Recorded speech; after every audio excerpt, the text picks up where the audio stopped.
recette, nous allons équeuter les haricots. On n'enlève pas les extrémités avec un couteau, parce que le fait d'équeuter les haricots, eh bien s'il y avait par hasard un fil dans le haricot, eh bien ça l'enlèverait tout seul.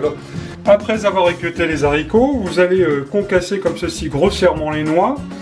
Quant au poivron, la moitié du poivron, je l'ai coupé, vous le voyez, en petits dés. J'ai ciselé assez finement en petites tranches l'échalote, coupé les tomates cerises en deux. Quant aux champignons, je les ai bien lavés, épluchés et ensuite coupés en lamelles que j'ai ensuite coupées en deux. L'eau bout, voilà, il faut qu'elle soit bien bouillante, ce qui signifie que les haricots verts vont partir pour la baignade 10 minutes à partir de la reprise de l'ébullition. Les haricots sont cuits, j'ai pris soin évidemment de bien les égoutter et de les passer tout de suite sous l'eau froide pour arrêter la cuisson, ce qui permet aussi aux haricots de garder leur belle verdure. À présent, nous allons nous attaquer à la vinaigrette, si vous le voulez bien. Alors, on va d'abord mettre notre belle cuillère de vinaigre. Nous allons faire se dissoudre le sel dans le vinaigre. Alors, si ça n'est pas assez salé, on pourra toujours évidemment être généreux et en remettre un petit peu. Puis à l'aide d'une cuillère, voilà, je viens bien mélanger comme ceci, hop, le sel. Ensuite, ça n'est pas terminé, c'est une belle vinaigrette à l'huile d'olive. On va quand même être assez généreux, on va mettre 1, 2, 3 et 4 cuillères d'huile d'olive. Ça n'est pas terminé.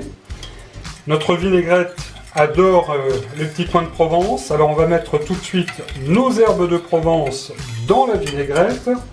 Bien évidemment, un très bon tour de poivre du moulin. Voilà, ça va bien relever nos haricots. Nous allons aussi mettre tout de suite les petites graines de sésame. On pourra toujours en rajouter encore un petit peu après, bien évidemment. Et puis je vais me saisir de l'échalote, comme ceci. Et nous allons laisser macérer un tout petit peu donc ces échalotes dans la vinaigrette. Vous voyez, elle est déjà bien belle. Enfin, pour terminer, j'ai déposé dans un saladier mes haricots. Nous allons mettre les petites noix, les tomates, les poivrons bien sûr. Donc finalement, tout l'ensemble des ingrédients. On ne va pas oublier de mettre les champignons. Alors ça fait déjà un joli tableau, belle couleur. On va bien évidemment mettre par-dessus notre vinaigrette. Je pense que nous allons nous régaler. On va bien remuer ce petit monde. Il ne me reste plus qu'à vous souhaiter de vous régaler, de vous retrouver pour les prochaines recettes de l'été sur Canal Gourmandise. Alors sachez que vous pourrez faire cette recette également avec des haricots beurre, ça va très bien. En tous les cas, c'est un délice pour un bon petit repas d'été que je vous souhaite excellent. Regardez Gourmandise TV avec le livre Je vous souhaite un bon régal, numéro 2, 50 recettes printemps-été 2026, en vente sur Amazon.